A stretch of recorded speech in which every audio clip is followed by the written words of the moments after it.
সাবেক প্রধানমন্ত্রী শেখ হাসিনা, সাবেক স্বরাষ্ট্রমন্ত্রী আসাদুজ্জামান খান কামাল ও সাবেক আইজিপি চৌধুরী আবদুল্লাহ আল মামুনের বিরুদ্ধে জুলাই গণহত্যার মামলার তদন্ত প্রতিবেদন প্রসিকিউশনের কাছে জমা দেওয়া হয়েছে। চিফ প্রসিকিউটর তাজুল ইসলামের কাছে সকালে এ প্রতিবেদন হস্তান্তর করেন তদন্ত সংস্থার কর্মকর্তারা। তদন্তে শেখ হাসিনার বিরুদ্ধে জুলাই গণহত্যায় নির্দেশ দেওয়ার প্রমাণ মিলেছে বলে জানা গেছে। এ বিষয়ে কিছুক্ষণের মধ্যেই ব্রিফিং করবে প্রসিকিউশন। এছাড়া জুলাই গণঅভ্যুত্থানে সংঘটিত হত্যা, গণহত্যা ও 2013 সালে রাজধানীর মতিঝিলের শাপলা চত্বরে হেফাজতে ইসলামের সমাবেশকে কেন্দ্র করে গণহত্যাসহ মানবতা বিরোধী অপরাধের একাধিক মামলায় আজ আন্তর্জাতিক অপরাধ ট্রাইব্যুনালে শুনানি রয়েছে। এসব মামলায় ঢাকা উত্তর সিটি কর্পোরেশনের সাবেক মেয়র আতিকুল ইসলাম, সাবেক স্বরাষ্ট্র প্রতিমন্ত্রী শামসুল হক টুকু, সাবেক আইজিপি AKM শহীদুল হক ও অবসরপ্রাপ্ত মেজর জেনারেল জিয়াউল আহসান সহ 13 আসামিকে ট্রাইব্যুনালে হাজির করা হয়েছে।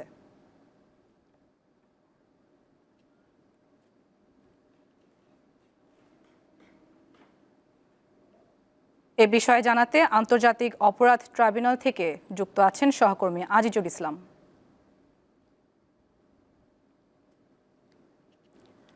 আজিজ, ব্রিফিংটি কখন শুরু হতে পারে আর তদন্ত সংস্থার প্রতিবেদনে কি রয়েছে সে বিষয়ে কোনো তথ্য কি আছে আপনার কাছে?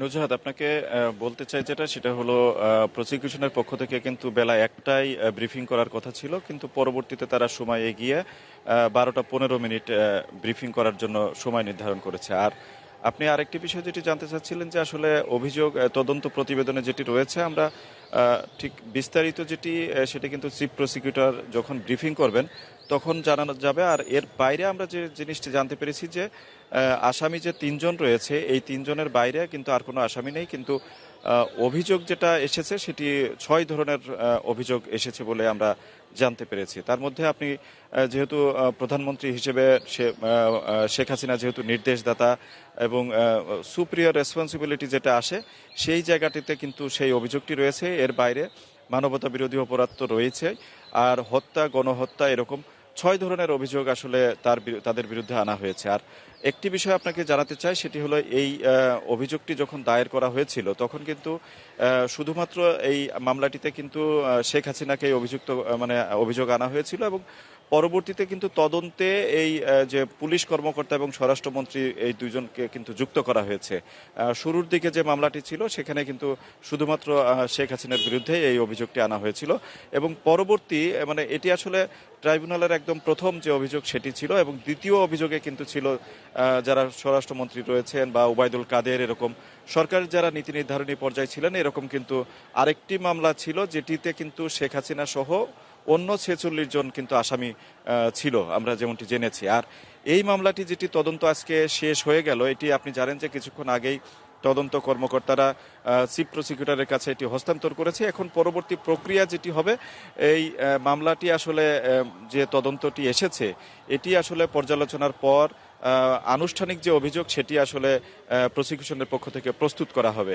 এরপরে এই অভিযোগগুলো হয়তো ট্রাইব্যুনালের কাছে ফরমাল চার্জ আকারে দাখিল করার পরে সেটি আসলে নিয়ে আবার শুনানি হবে যে এটি আসলে গ্রহণযোগ্যতা আছে কিনা, এবং আমলে ট্রাইব্যুনাল নেয়ার পরে কিন্তু আনুষ্ঠানিকভাবে বিচার প্রক্রিয়া অর্থাৎ অভিযোগ গঠনের শুনানি তখন শুরু হবে। তো এটি হচ্ছে একটা বিচারিক প্রক্রিয়া। আর এর বাইরে আমি যদি আপনাকে একটু জানাতে চাই যে এই গত 8-9 মাসের মধ্যেই কিন্তু ট্রাইব্যুনাল যে কাজগুলো করছে তার মধ্যে এর আগে অন্য একটি মামলার তদন্ত, যেমনটি জানাতে পারি আপনাকে যে চানখার ফুলের যে মামলাটি, সেটির তদন্তও কিন্তু তদন্ত সংস্থা শেষ করেছে, কিন্তু সেটি তদন্ত কিন্তু শেষ হওয়ার পরে যেটি রয়েছে ট্রাইব্যুনালের প্রসিকিউশনের কার্যালয়ে রয়েছে, এই প্রসিকিউশন কিন্তু সেই মামলাটি নিয়ে কাজ করছে, এবং আমরা যতদূর খবর পেয়েছি যে এই সপ্তাহের মধ্যেই কিন্তু এটি ফরমাল চার্জ আকারে দাখিলের জন্য তারা প্রস্তুতি নিচ্ছেন, এবং সেটি যদি দাখিল করা হয় তাহলে কিন্তু চানখারপুলের যে মামলাটি সেই মামলাটিরই বিচার আসলে সবার আগে শুরু হবে, এবং দ্বিতীয় পর্যায়ে যেটি রয়েছে অর্থাৎ এই শেখ হাসিনার যে মামলাটি আজকে অভিযোগ দাখিল করা হলো, তদন্ত যে শেষ হয়ে যে দাখিল করা হয়েছে সেটির আসলে পরবর্তীতে শুরু হবে বলে আমরা আশা করছি। এখন বিস্তারিত আসলে জানা যাবে যে প্রসিকিউশনের পক্ষ থেকে যে ব্রিফিং করা হবে সেই জায়গায় আমরা আরও বিস্তারিত জানতে পারবো। নুজহাত। আজিজ, আপনাকে ধন্যবাদ।